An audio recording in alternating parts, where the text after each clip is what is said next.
Alam mo, tol, meron akong kaibigan. Kalbo siya. Mga nga siyang garapatang puno. Mas malapit na yung kaibigan ko, lagi nakasumpero. Oo, et mo ang gwarda. Lagi nakasumpero doon. Ewan ko, panot yata eh. Parang ganyan eh.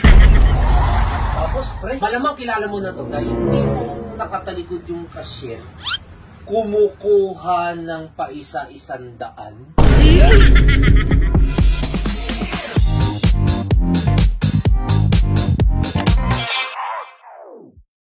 Ay, nako. Inis na naman tayo.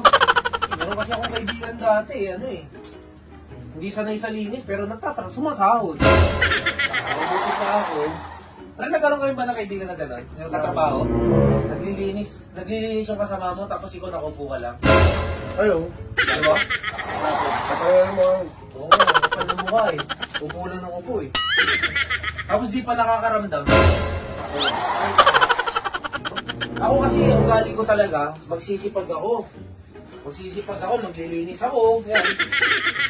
Yan. Ako rin naman dati, may kaibigan din akong ganyan.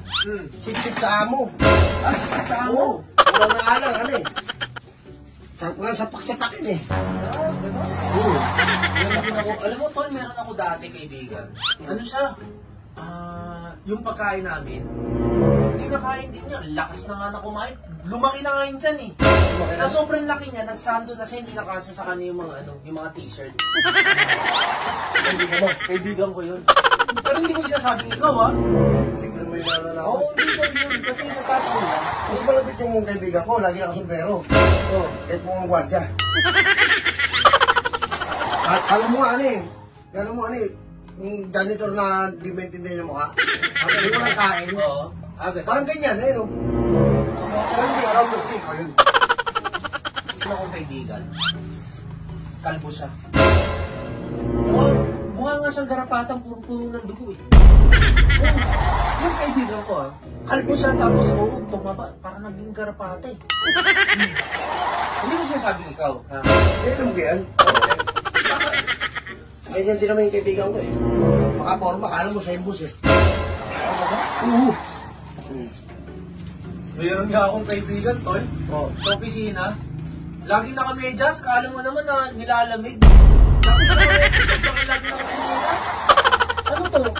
Bahay? Pumupunta ka ng mall? Bahay? Opisina? Bahay?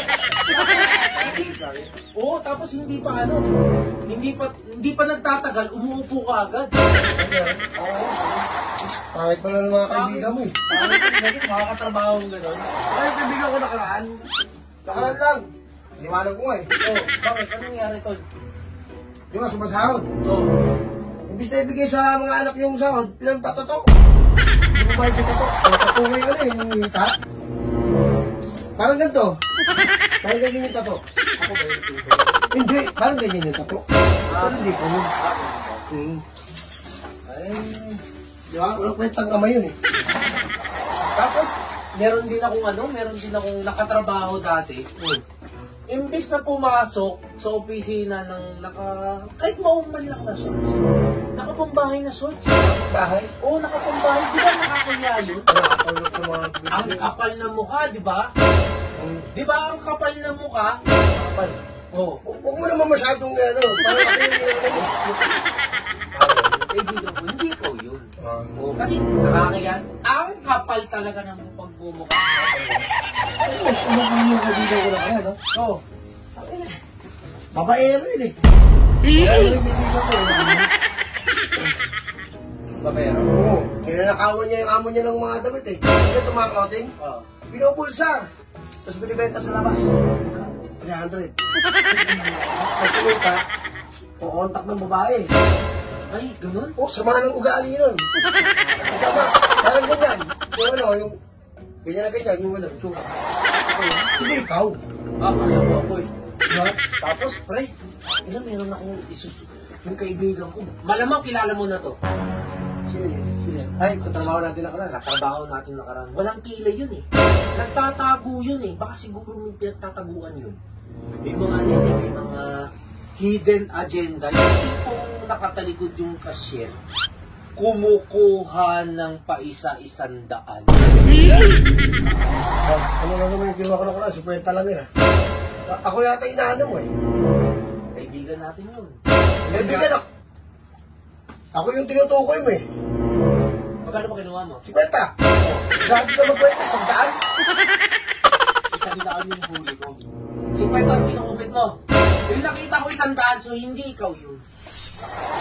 Pero ako ko ah. Baka naman, baka ikaw yun. Kasi nawala yung ano eh. Nawala yung mga pera dun eh. Ako ba? Siraulo ka. Oh. Ganyan ka ba? Hey, hey, hey, hey.